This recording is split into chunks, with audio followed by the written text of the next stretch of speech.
Hey everyone, good morning or afternoon, depending upon where you're joining us from. Thanks for joining the first session of Cherry Bekaert's 2022 Professional Services Virtual Conference Series. My name is Scott Duda. I'm a partner and the leader of Cherry Bekaert's Professional Services Industry Group. Our virtual conference series is designed to provide quality, industry-specific CPE at convenient times, all free of charge. We're offering general sessions to all professional services firms, as well as sessions specific to A&E, law firms, and financial services firms. We hope you're able to join us over the next several months for our continuing ongoing series. Please visit the link in the chat to register for all of the upcoming sessions. So here's some housekeeping before we get started. To receive CPE credit, you must answer at least 3 of the polling questions. We'll keep them open for a minute, and so you'll have an opportunity. We'll make sure we announce them as well. And you must attend for the full 50-minute session. CPE certificates will be issued by email within 10 days. If you've not received yours within 10 days, please email cbhlearning@cbh.com. A recorded version of this webinar will be available in about 1 week and will be sent via email and posted to our website. If you have any questions during the webinar, please type them into our Q&A window. There's a Q&A window and a chat window. We're going to use the Q&A window for the questions that you all may have. You can see that in your control panel. And just a note, a short survey will be posted at the conclusion of the webinar. We value your feedback and hope you'll participate. Now that those housekeeping items are out of the way, I'd like to introduce our speakers. Bryn McNeil and Mandy. Bryn is an audit partner. Mandy is a senior manager. They're both in our assurance services group within Cherry Bekaert. We're going to be talking today about understanding overhead rate audit basics. And Bryn, Mandy, can you give us a little background on your experience with these overhead rates? Sure. Thanks, Scott, and welcome everyone. We're super excited to be part of this series and doing one of the first webinars. As Scott mentioned, my name is Bryn McNeil. I've actually spent my entire career here at Cherry Bekaert, and a large part of that has been working with indirect rate audits and with A&E firms, much like most of you. So super excited to be part of this today, and hopefully you'll find it fruitful and learn a little bit more that you can take back to your organization to help make things either more efficient or effective or tidy things up. So welcome and hope you get something out of this. Hey everyone, I'm Mandy Gribnovics. As Scott mentioned, I'm a senior manager in our assurance practice. I've been with Cherry Bekaert for just over 10 years now, and for 9 of those years, I have worked on these overhead rate audits. So have a good bit of experience in a lot of the issues and items we're going to discuss today. Happy to be here. Great, thank you both. So we're going to kick things off with a polling question. What we're asking today is, tell us why you're here. I know if I wasn't presenting, I know that A would be my answer. I was unpleasantly surprised with when I checked my CPE, for those of you that are CPAs. I have a number of yellow book CPE credits I need to get between now and year end. So that's one of our first. Do we need CPE? Are we thinking about doing work with the federal government since the infrastructure bill provided this funding?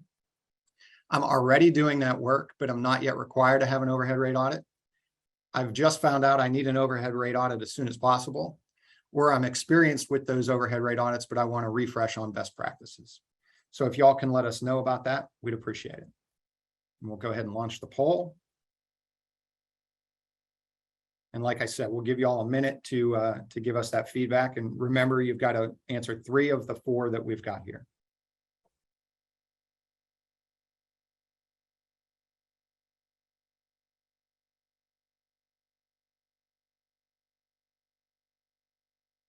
Okay, we're going to close that poll. See if we can share the results. I was not surprised. Many of you are in the same boat as me. We're in the middle of October and we realize December 31st will be here before you know it. And we all know that we don't want to spend our holiday season working on or doing CPE. So thank you all again for that. So now we'll go ahead and we're just going to start by setting the foundation. What is an overhead rate audit? Bryn, if you could talk a little bit about that in the background. You know, everybody is familiar with the term audit, financial audit, but there's a lot of different things out there. And for those that maybe haven't been experienced with these overhead rate audits, what are they? Why do we have to have them?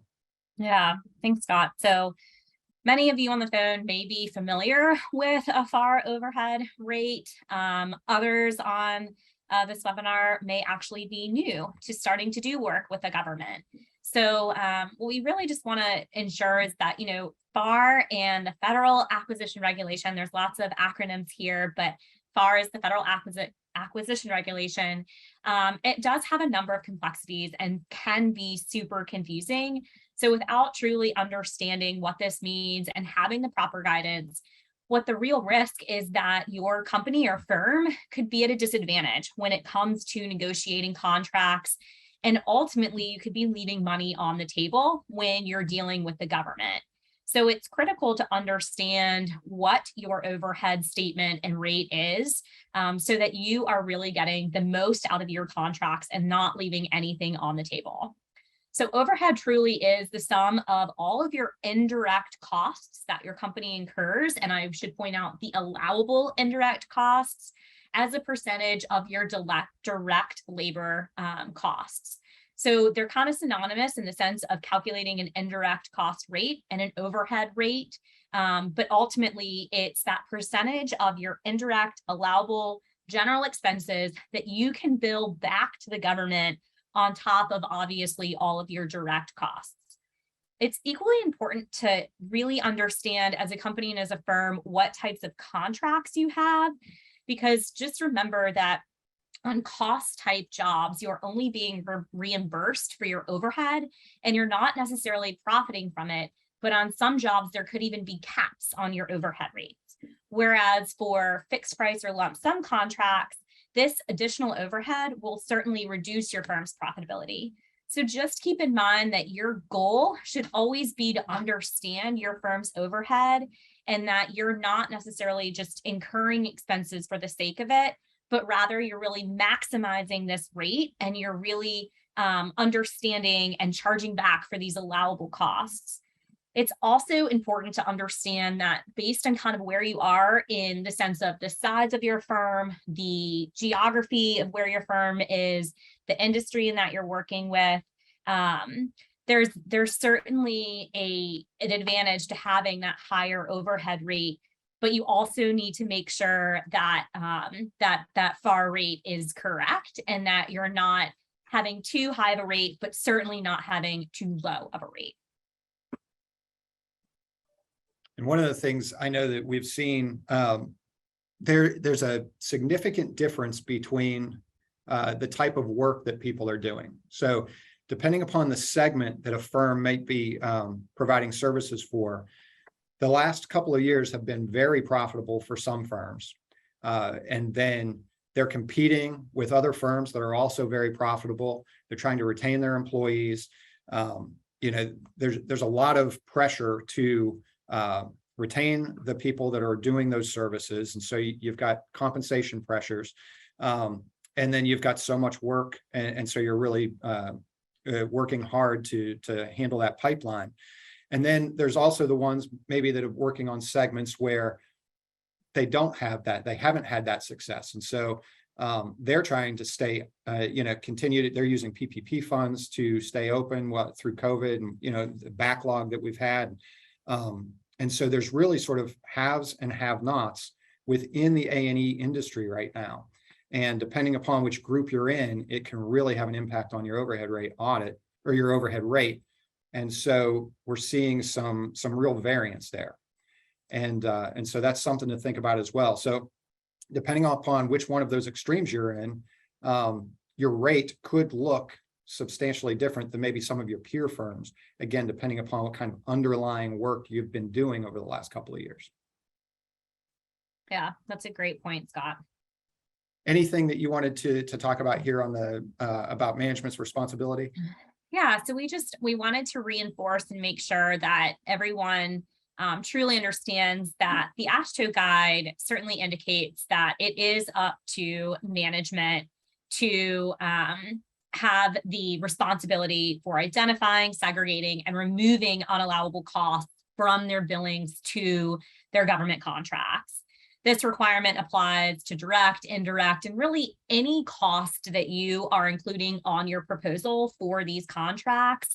It's truly up to management to be able to identify and segregate those unallowable costs.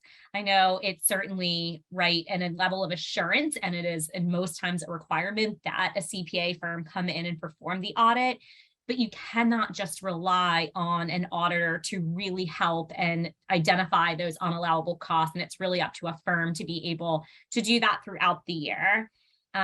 It's also really important that the contractors and firms understand that it's really up to them to be able to prove that a cost is allowable. And Mandy's going to go into much more detail kind of throughout the presentation on how we can help make sure and how that firms can prove that costs are allowable, reasonable, and allocable. The only other point I would make is that, we work with a number of companies, and especially when we're talking to some of the smaller firms, it's really important that a firm understand kind of where their rate is and then what has changed from a prior year. So I know when we're working with firms, and especially when we're working with, for example, the State Department of Transportation for any state really, but especially those cognizant audits that they do, they are really zoning in on what percentage of the unallawables that firm may have and what their rate is, and comparing that year over year. So if your rate has historically been, let's just say 170%, and now it increases the next year to 180%, is that same percentages of the unallowable expenses, is that still about the same at a whatever rate that is, 12%, 15%, or has that declined? And vice versa, if your overhead rate has declined, has there been a shift in those disallowances? So just really understanding kind of where your rate is year over year, and especially looking at, does the percentages of our unallowable expenses and what we've disallowed, has that remained relatively the same year over year? And if it hasn't, does it make sense that it hasn't? So really just taking a look at that and understanding that, I think, is a critical component when it's kind of looking at your overall rate and kind of evaluating it for just management's reasonableness or management's assessment of, is this reasonable and does it make sense? Yeah, that's a great point. It's you want to understand the underlying business and how it's changed, and what has changed that's caused the rate to change. As we get into dealing with these, and sort of you're always thinking about the user of the statement and what their reaction is going to be to seeing the statement, and what they want to understand is what's changed and why, and really, have you been tracking your costs consistently? It's the processes and the controls that are in place. If those are consistent, then what's impacting the rate should be a business change. You've gone into a new line of business, a new segment, those types of things. And so understanding that and how it's impacted the rate, that's a great point. That's exactly right. So one of the ways that folks, A&E firms can segregate those costs is through the use of a system. So let's talk a little bit about that, the importance of having the right system and what it's got to be capable of, because I know, especially for those just starting out in thinking about doing work with the federal and state governments, having a system in place that can track all of the information that they need so that they can provide us and ultimately the users the information they need is really critical. So let's talk a little bit about the systems that they need. Yeah, that's exactly right. And we're not here to say that there's only one system that you can use. There's a number of accounting platforms and systems that we see our firms using and the companies that we work with. But at the end of the day, having a DCAA approved accounting system is ideal and best. And what would that look like? It's really having an accounting system that is a project costing system, meaning it has the capability of segregating direct costs versus indirect costs, as well as allocating those by the project. So if you've got different projects or contracts or task codes set up within the system, it allows you to be able to directly or indirectly charge those expenses so that it makes it easier to truly see that segregation.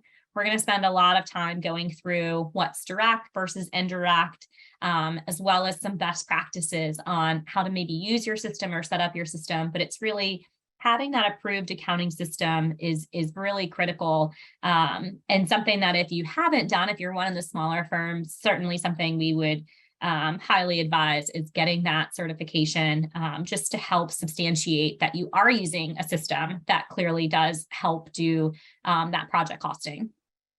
And that's one thing, that's a great point. You need the system, you need it set up correctly, but really you need to be thinking about this. There needs to be a runway of doing this work, because one of the things you don't want to have happen is you win a contract, there's a significant difference between keeping track of your information when you're talking about getting ready for a financial statement audit or financial statement review, or just preparing tax returns and the tax compliance that's associated with things, as opposed to an overhead rate audit. And so that's very different. And you don't want to get into October, November and start thinking about the overhead rate audit that you need for this year and realize you've got to go back and recode a year's worth of transactions because you didn't have the system and the processes set up ahead of time. So great point there. Another really critical component of tracking information is timekeeping. This is one that we are always talking about. It's one, especially as, again, you start thinking about doing work with the federal government. This is something that's very different than something than perhaps you've been used to doing. So, Bryn, I think, or was it Mandy? I think Mandy is going to talk a little bit about timekeeping. Sorry about that. Yeah, so this is, as Scott and Bryn mentioned, kind of a fundamental building block of your overhead rate and your overhead rate report. So the AASHTO audit guide dedicates a significant amount of pages to the emphasis on timekeeping and labor controls. There's a lot of information out there, but we thought we'd just bring up a couple of concepts that might not be super recognizable if you're not as familiar with this kind of practice area. The first of all being the preferred practice under AASHTO is that your system's able to record all labor hours worked by your employees, including those that would be unpaid for salaried employees working overtime. That's something that we definitely like to see a system able to do. And if that's not something that your system's capable of, or that's not the current way that you are accounting for hours, then we do kind of have to go down this path in the audit process of trying to justify the fact that because those labor hours aren't recorded when they're unpaid, is the labor that's recorded on the overhead statement materially misstated? And, based on the complexity or the simplicity of the timekeeping system that you have, that can be a bit of a heavy lift. So that's definitely something you want to have on your radar as you're looking at your timekeeping processes. And again, as Bryn was mentioning, the split between direct and indirect, obviously very key. Direct labor should include all of the chargeable time that employees are working, whether or not it's billable. And then if you're using that standard hourly rate to assign any of the labor costs, any of that job cost variance is going to go to uncompensated overtime and should be allocated to indirect labor. If you've got bonuses for your employees, that needs to be based on an objective, performance-based criteria that's part of a formal documented policy that's communicated to your employees. We're looking to see something that's equitable, that any employee has a chance to be able to earn. And distributions of profit, slightly different from bonuses, are not going to end up being an allowable component of compensation under FAR. Timesheet code should be used to separate your direct and indirect labor costs, as well as allowable and unallowable labor activities. And any of those corrections that have to be made to employees' timesheets should be initiated by an employee and approved by a supervisor or project manager before they're edited in the system. The concept of documentation is going to come up again and again today. It is super, super important to have internal policies and procedures documented, and timekeeping is a huge one. We're definitely going to look to see that formal written policies are established, that they're communicated to all their employees, and that they're readily available for an audit team to review and approve. Right. And, as we have transitioned to a virtual environment, that's been even more critical. Years past, say pre-COVID, we might have still had paper, and folks were initialing things to document that approval. And then we quickly transitioned to electronic. Some were already doing that, but what you did and how you did that was really critical. All of those approvals still needed to be done and documented so that we could review them, and they needed to exist.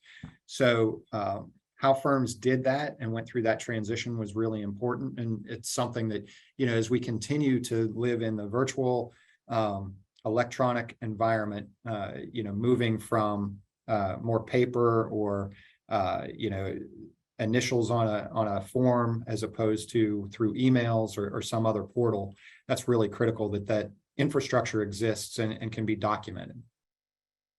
So another really critical area besides timekeeping that comes up in every overhead rate audit, and we all spend a lot of time on, is executive comp. And so, Mandy, can you talk a little bit about that? Absolutely. As Scott noted, this is a super key portion of developing your overhead rates, reviewing your executives to make sure that their compensation is reasonable and allowable, and disallowing anything that's in excess of those thresholds or considered unreasonable. And one of the key concepts here is looking at bonuses. I mentioned just recently that you have to have policies and procedures that document who's eligible for a bonus, what are the criteria. So your year-end bonus awards are going to be allowable expenses if they meet the applicable FAR criteria. And if your bonus plan and process is well documented, that's super key. You're going to want to take a look at all of your compensation and bonus plans to see if there's any clarification that's needed before the end of the year. And section 7.11 of the AASHTO audit guide contains a lot of bonus plan best practices. I will say that I'm going to nerd out for a second. I always read chapter 7, which is Exec Comp, before we start our audit cycles every year, because it's just always a really good refresher of all the things you need to be keeping an eye out for and looking out for during the course of an audit. So if you can't sleep at night, recommend chapter 7 of the AASHTO audit guide. You're also going to want to take all of the documentation that you maintain, with performance items related to your employees, spreadsheets showing performance measures, and any notes from meetings held by the compensation committee to make sure that does all of that information together support the bonus awards that are paid out to your employees that you're going to end up including in your executive compensation analysis.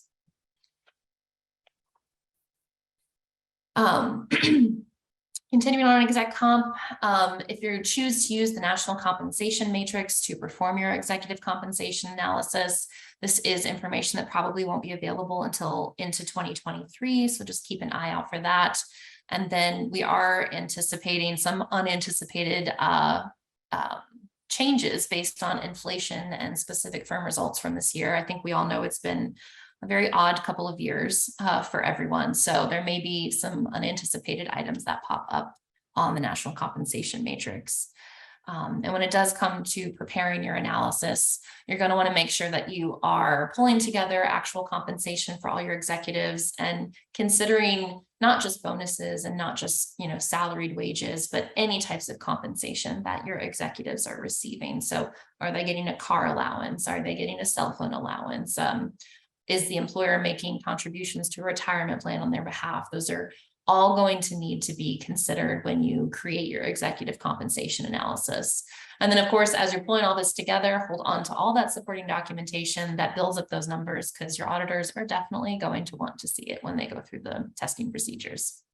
Absolutely. So, that's one thing that I think we have all seen this year. As part of executive comp, when you're coming up with what that allowable and unallowable portion will be, some firms are using compensation studies to determine what's reasonable and what's not. And I think what we all saw was back to the original point about there being sort of the haves and have-nots within the A&E industry right now, is depending upon the makeup of those haves and have-nots that roll into whatever compensation study you may be using, that the results of that may be significantly different than what your firm is experiencing. And so it's really critical to look at that, because I think we had a number of cases this year where folks were surprised, throughout the year or throughout the pandemic. Folks were really focused on their firm, obviously managing their pipeline, growing their backlog, getting their projects done, but then also thinking about, how do I retain the people that I have doing these projects? And they assumed, I think, that everyone was sort of living in that same world, But again, depending upon the type of work that you were doing, you may have seen a vastly different experience through the pandemic. And depending upon which firms rolled into your compensation study, those results might not be what you were experiencing. And I think that did surprise some folks. So something to think about there as well. Okay, so we are going to move to our next polling question for all of you looking for CPE. And that is, how do you view CPAs auditing you and any DOT-cognizant auditor that you may have? And so both adversaries, both partners, the CPA firm auditing you as a partner and the DOT as an adversary, the firm auditing you as the adversary and the DOT as the partner, or I don't yet have either. And if y'all can respond on that, again, we'll leave it open for a minute.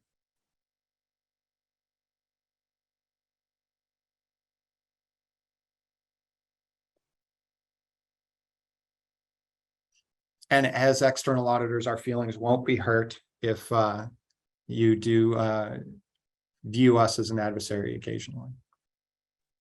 We're used to it. We are used to it.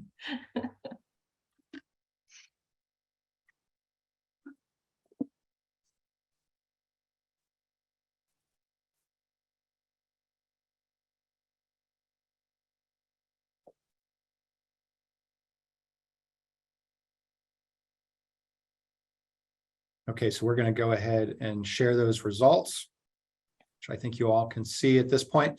So 37% said both partners.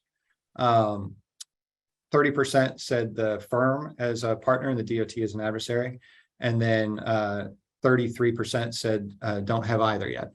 So, you know, it's an interesting dynamic because, you know, it's really another level of review, that cognizant review auditor. And so you've got to have your internal processes, you know, you've got to have the preparation, then you've got the internal review process, then you've got your external auditor, and then you've got the DOT doing that cognizant audit review. And so just a number of different levels. And I would say, and I think we would all agree, really involving, if you are going to have a cognizant audit, involving that DOT as much as they will be receptive to throughout that process is very critical. The last thing you want, you know, as you think about any financial statement audit that you get, the last thing you want through that process is surprises. And so the more that you can involve everyone that's going to be a part of that review, the fewer surprises there are going to be along the way. Just like we talked about originally with, you know, understanding your rate and why it may have changed from year to year. The more you can have those discussions up front during planning and things like that, the easier that review is going to be for everyone on the back end. Before we move past the second polling question, I would just want to remind everyone again, the Q&A, there is the opportunity to ask questions there. That will just come to us. So if you have a specific question about your firm that you'd like us to address, you put it in there and we'll sanitize it for the group and respond on those. And so with that, we're going to move on to allowable accounts. We've talked about the allowable and unallowable you've heard us talk about. So we're going to start talking about allowable accounts. And Mandy, I think you were going to touch on those. Absolutely. So it is really preferred if you're able to identify any of the unallowable costs as they're hitting your GL at the point of entry, and that your chart of accounts is going to allow for the segregation and identification of unallowable cost accounts versus allowable cost accounts. One of the key things here is looking at your selling costs. I know that advertising and public relations costs, there's a lot of gray area around the activities that can be allowed or disallowed under that umbrella. So that's definitely something you're going to want to take a key look at when you're scrubbing your accounts or scrubbing your transaction detail.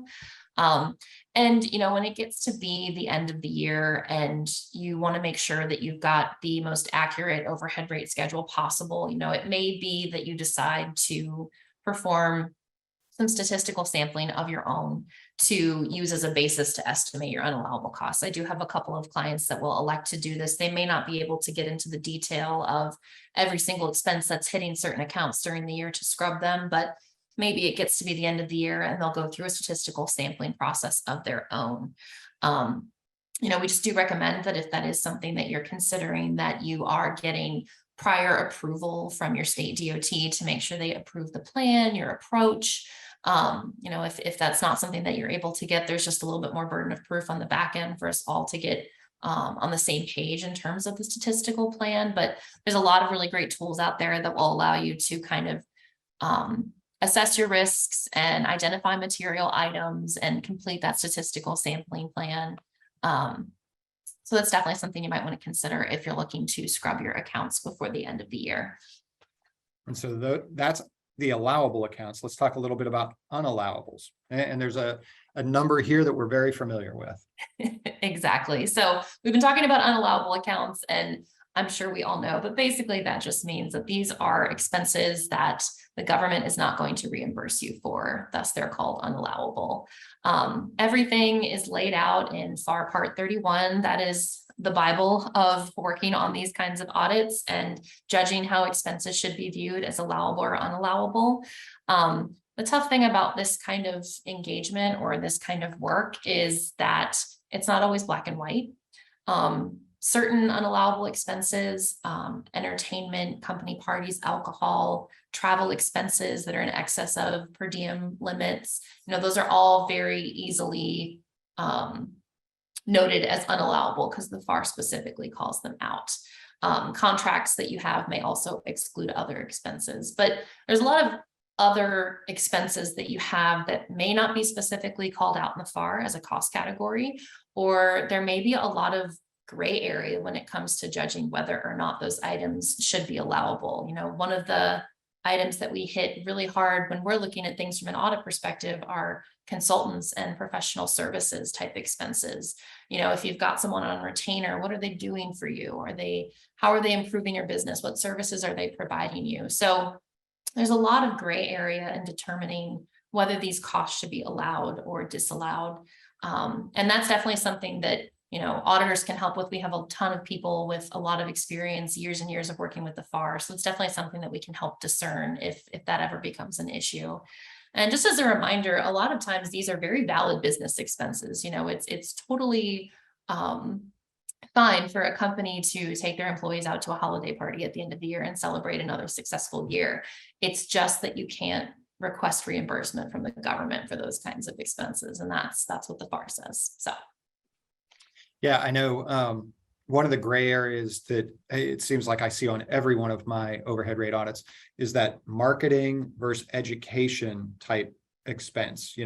What's marketing expense versus, there may be a conference that you want to attend that has CPE that's going to help your folks. But then when you get involved in that, and you're also branding things there and those types of things, that's very much a gray area. And I think one we spend a decent amount of time on just about every one of those audits.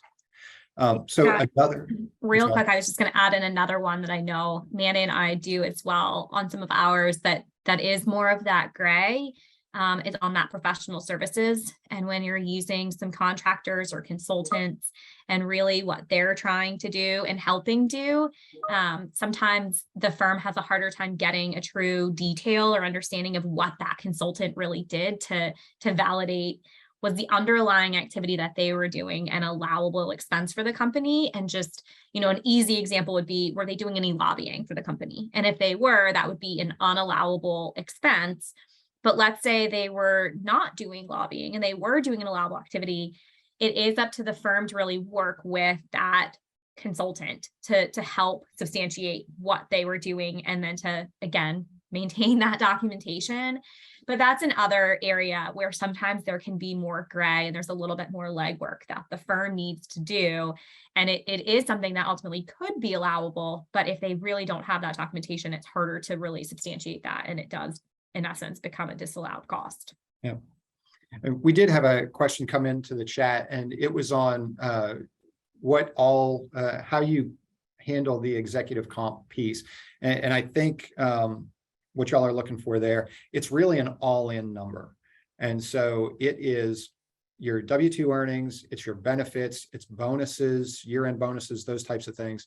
That number that rolls into an individual's executive comp number when you're talking about allowable and unallowable and what you're going to want to eliminate is an all-in number. And so, but we're going to move now from non-allowable accounts. We're going to continue to sort of talk through some of these. And the next one we're going to touch on was travel expenses. Yeah, so travel is one of those areas that a lot of our procedures have decreased on over the past couple of years just because there's been so little travel with a lot of companies. But now that's definitely picking back up as the pandemic has eased, and travel expenses is definitely one of the higher risk areas as identified by AASHTO. There's just so much potential for unallowable costs to be taking place within this specific cost area. So it is something that from an audit perspective, we're testing a lot of, we're hitting pretty hard. So wanted to include some considerations when it comes to travel expenses as employees are including those. As your employees are traveling for work, you will most likely be reimbursing them for lodging and meals and incidental costs. And it really is up to the firm itself. Are they going to reimburse just what the per diem rate is? Are they going to reimburse actual expenses incurred by the employee? Or is it going to be some combination of the two? That's really up to you. Again, documented policy that's on hand that we can pop in our file. But you are going to need to disallow any of the amounts that are in excess of the per diem rates established for that locality and that time period by the GSA. Those are always going to be things that once they're known, they should be segregated and pulled out as unallowable costs in the general ledger. You may also find that you're offering meals to groups of employees if there's a meeting or a convention, a seminar. And as long as the principal purpose is the dissemination of trade, business, technical, or professional information, it is going to be something that isn't inherently unallowable. But this may be one of those times where you really need to document the reasonableness of those meal costs. I see a lot of my clients, bringing food into the office when there's a really big training, because otherwise they would lose too much time trying to get out to a restaurant and back and feed everybody. So while catering coming in might drive the per employee cost up, there's a really good justifiable reason for efficiency and productivity that means that would be a reasonable expense. I will say that when we're reviewing this from an audit perspective, we are definitely going to the per diem rates first as the first level of what is reasonable at this point in time for this location. But if you are, justifying that a higher rate is reasonable, that's over the per diem amounts, then you're definitely going to want to be able to justify that. And so again, we're getting back to documentation. So where was the meeting held? How many people attended? And business purpose of that meeting is going to be super, super key to justify any in excess of per diem amounts. Right. Even to the point of, especially when I think back through the pandemic, there were a number of reduced flights. There were a number of just reduced hotel vacancies, those types of things. And so, screenshots of here are the available flights. This is, I've got to have a team of people here on a specific day or time. And this was all that was available to me. So not just the documentation of whatever expense you incurred, but also what was available to you at the time really helps support or justify, any of those expenses that might be above those per diems.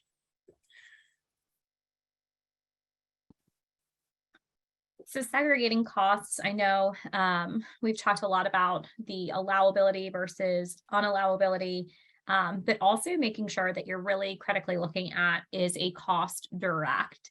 The definition truly is if it's identified specifically with a particular final cost objective. Well, what does that mean? Truly, if it's for the purpose of that contract and not for multiple contracts, that would be a direct cost.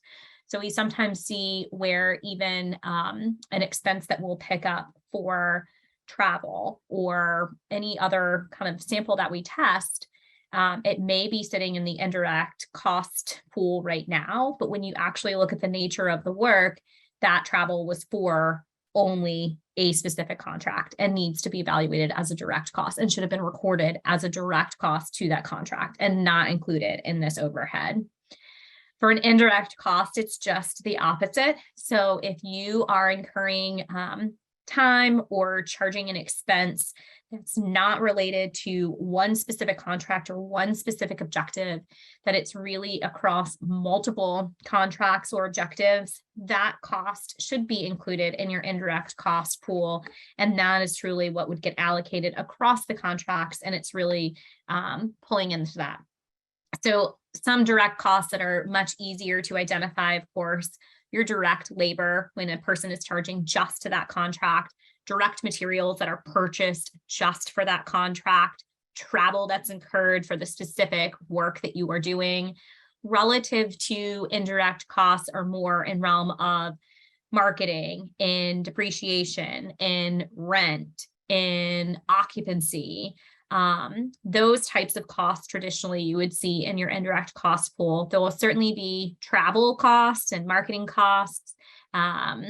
Those would also be included in indirect, but it's not necessarily for the purpose of a contract, but maybe just to attend the firm meeting or to attend looking at a different, something that has to do with just training or a conference. Those would all be indirect types of indirect costs.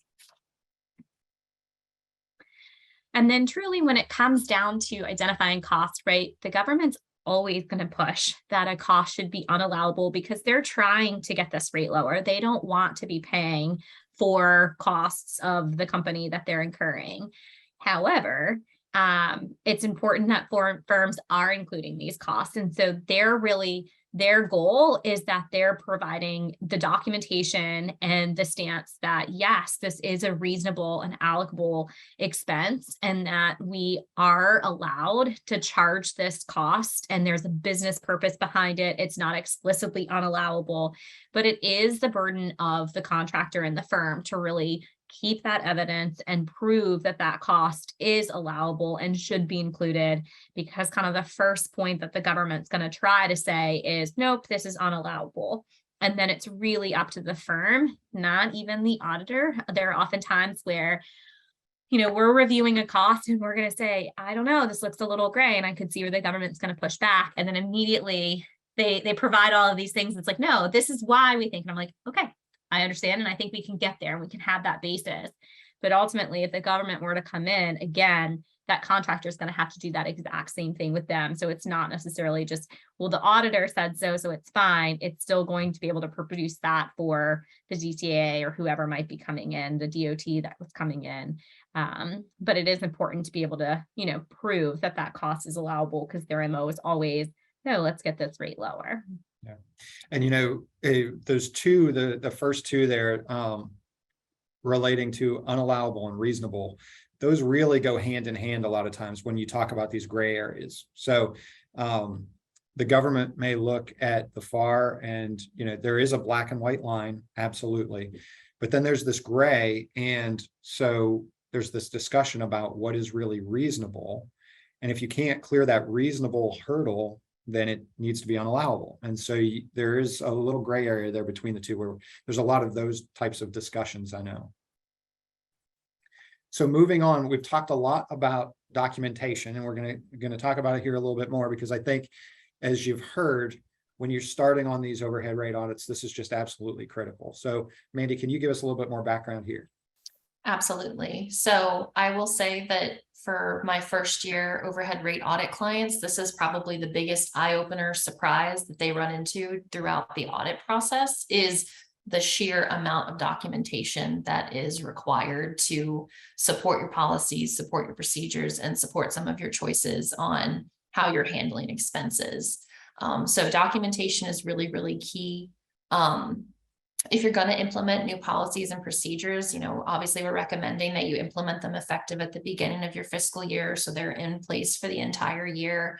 And a number of those policies can have a significant effect on your overhead rate, whether it's overtime premiums and uncompensated overtime, vehicle mileage and personal use of company cars. How are you tracking that?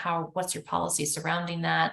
And then policies for supporting proper documentation of expenses. These are all things that take a lot of time to develop and write. And if you're starting from scratch when the audit starts, it's going to be painful. It's going to be very painful. So if this is the direction that you're headed in and you know that you're facing an overhead audit in the future, start capturing some of those processes and procedures in writing now so that all of that information is just available once someone's ready to look at it. And we also would recommend that, they're approved by management or the board. And then it's also really important if you have multiple business segments or a home office cost structure, that any allocation of costs happening between business segments or from the home office, again, methodology, process, procedure, and then allocation itself is all properly documented and available to be reviewed. Yeah. And one of the things, especially when you, again, I think Bryn made this point early on, when you're talking about from year to year, it's the consistency of that allocation, I think, is really important when you're talking about allocating those various costs out. So now we're going to move to our third polling question for everyone. And so what's your biggest concern regarding an overhead rate audit? Executive comp, unallowable expenses, documentation, any system limitations, or other? I'll be curious the responses here. And again, we'll give everyone a minute to get their answers in.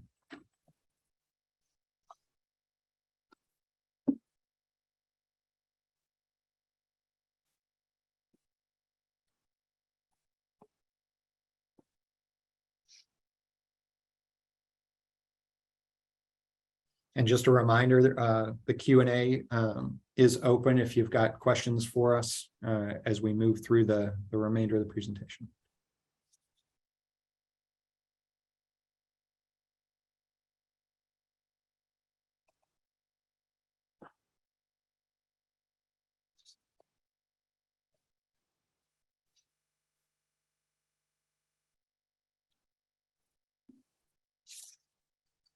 Okay, I think we're going to share those results. And so there you see documentation is the #1 concern, but I think we've got some others as well. We talked about the unallowable expenses, and that's really a gray area. I'm a little surprised at the executive comp piece because I know that's one that there's a lot of discussion on usually, and then system limitations as well. So very good. So we will now, we're going to talk about some best practices related to your initial overhead rate audit. So a lot of these we've already touched on, things that are going to just make the process as smooth as possible, separate GL accounts that can help accommodate indirect, direct, and then allowable and unallowable expenses. If you can put UN or unallowable in account descriptions just to help designate that definitely should be pulled out when you're developing your rates. Having a system or a process where when employees submit expense reports or you get requisitions and purchase orders, that you're able to identify unallowable expenses at that point and record them as such then, rather than trying to do that on the back end. We talked about the importance of strong timekeeping and labor controls, and obviously all of the documentation that's needed to support all that. But one thing I did want to note specifically is, Scott alluded to it a little bit, but when employees are submitting to being reimbursed for travel and that's getting recorded, it's not just I bought this plane ticket, it's I bought this plane ticket and it's not a first class or business class seat. Or if it was, here's why I needed to purchase it.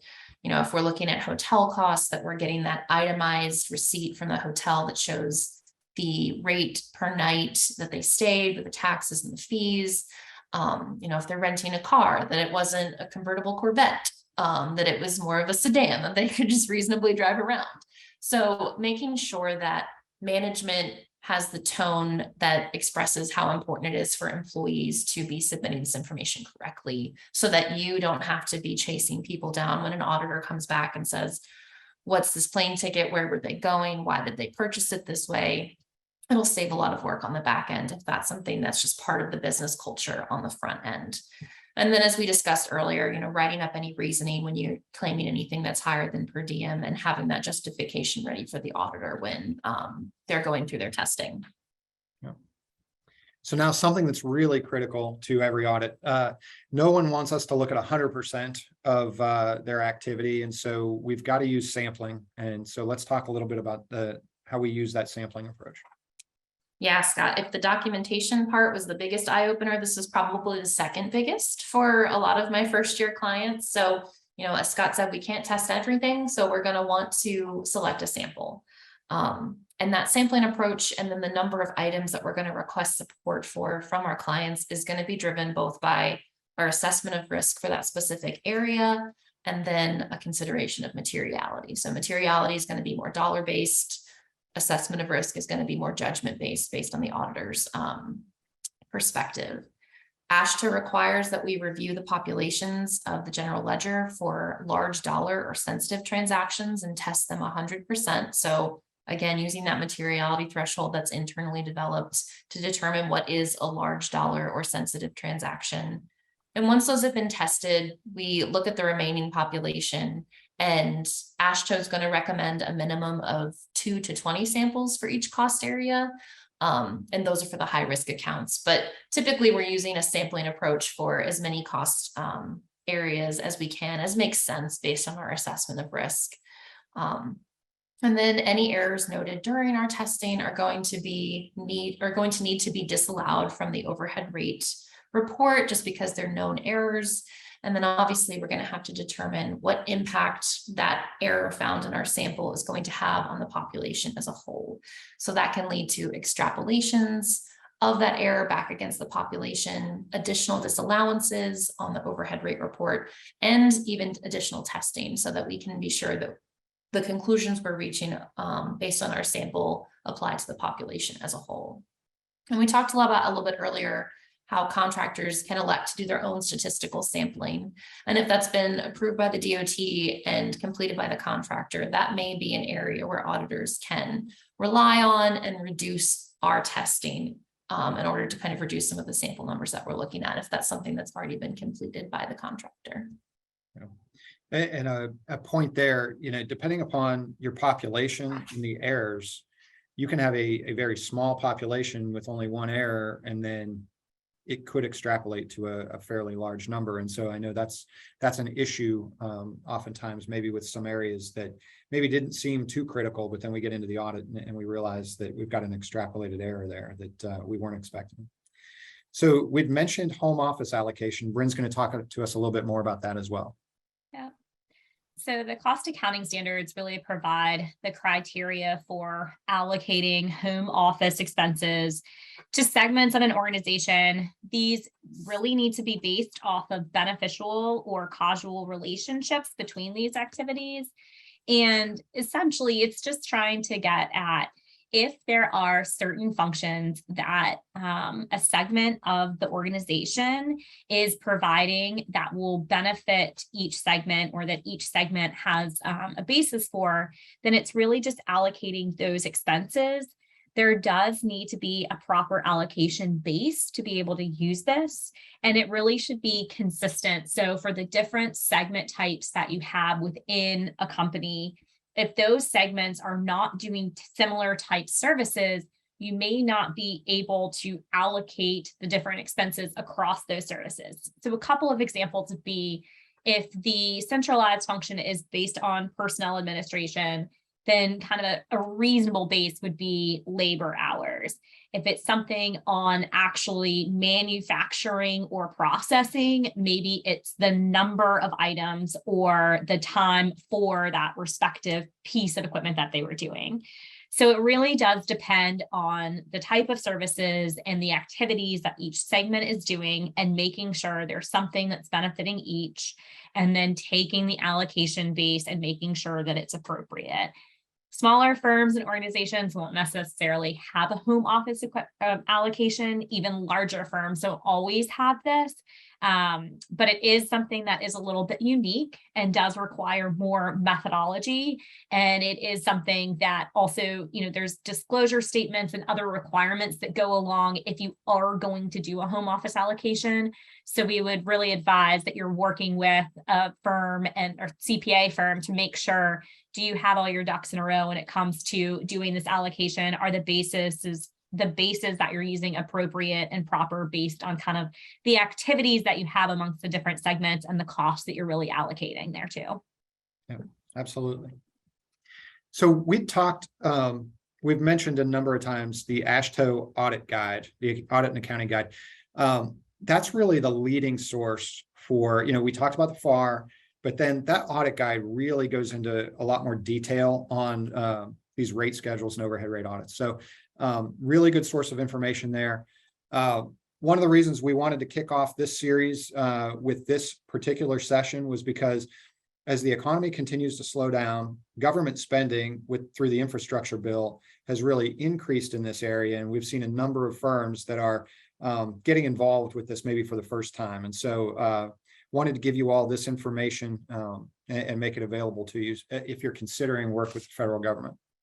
We're going to end now on our last polling question, which is: my team understands the requirements and is prepared for our next overhead rate audit.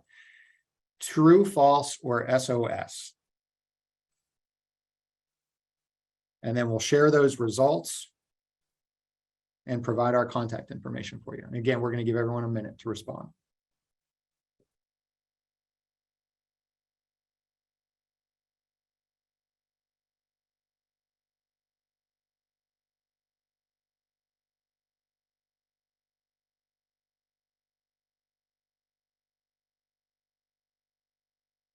And while we're waiting for the poll to close, we've still got a couple of folks that need to respond if they're looking for CPE.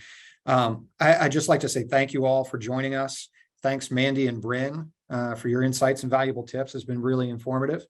If you have additional questions regarding today's topic, please reach out to us at any time. Again, I'll provide our contact information in a moment. We really value your feedback and ask you to take part in a short survey that we're going to have here as you leave the session. And then just a reminder, please check the registration site for upcoming sessions and recordings of each of the sessions once they're available. The next one is Tuesday, October 25th. That's 2 weeks from today, again at noon Eastern, and that's going to be on digital analytics and insights. And so we've got the results of that poll.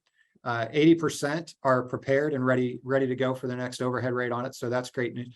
The SOS is a little bit higher than we had hoped, but appreciate you all responding. And again, as you leave the session, I want to thank you again for your time today.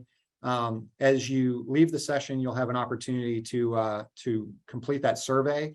And then there will be slides available and a copy of this presentation, again, where you registered. So thank you all. Appreciate your time today.